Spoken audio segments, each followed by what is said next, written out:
نرجع لك محمد الحجامي إن شاء الله. وما الدهر إلا من رواة قصائدي، إذا قلت شعرا ردد الدهر منشدا، فدع كل صوت غير صوتي فإنني أنا الطائر المحكي والآخر الصدى. هذا ما قاله والدنا المتنبي. فكل شاعر لديه جرح، وهذا الجرح هو السبب في إبداعه.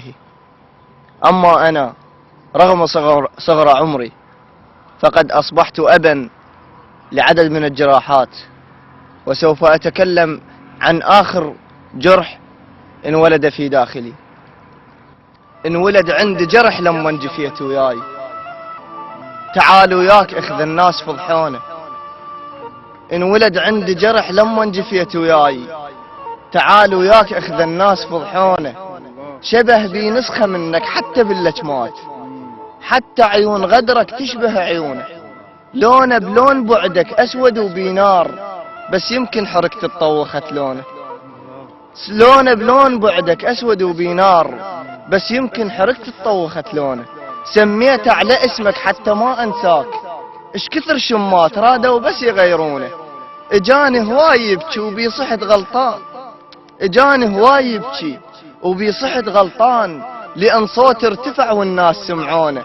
اجوا يم الجرح بس قالوا وي على الخير، بعزك كون يربى وتطلع سنونه. هو بلا يسن اجوا يم الجرح بس قالوا وي على الخير، بعزك كون يربى وتطلع سنونه. هو بلا يسن وبي ياكل قام، يمكن لو كبر ابقى ماعونه. وشالوا راس جرحي، شالوا راس جرحي وباوعوا له هواي، وقالوا مو يشبهه وقلت عوفونه. لا تبقون بس بالقيل ويا القال، ويا جرح اللي يجين وبي تشبهونه. وجوا نقطونا سم، اجوا نقطونا سم وقالوا نهنيك، و10,000 ضحكة بيها نقطونا. من يبكي الجرح نتقابل انا وياه، من يبكي الجرح ثق نبكي انا وياه، ويرتاحون كلش هيك يردونه. ولو هود له ساعة وبي ردت روح، يقرصونه بقصد خاطر يبتشونه. ولو هود له ساعة وبي ردت روح، يقرصونه بقصد خاطر يبتشونه. وقم طنه وانامن واقعد والقاه قاعد والقماط مقطعه بمتونه.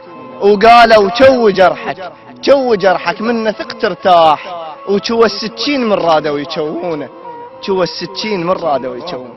الله يخليك. جرح بليغ هذا.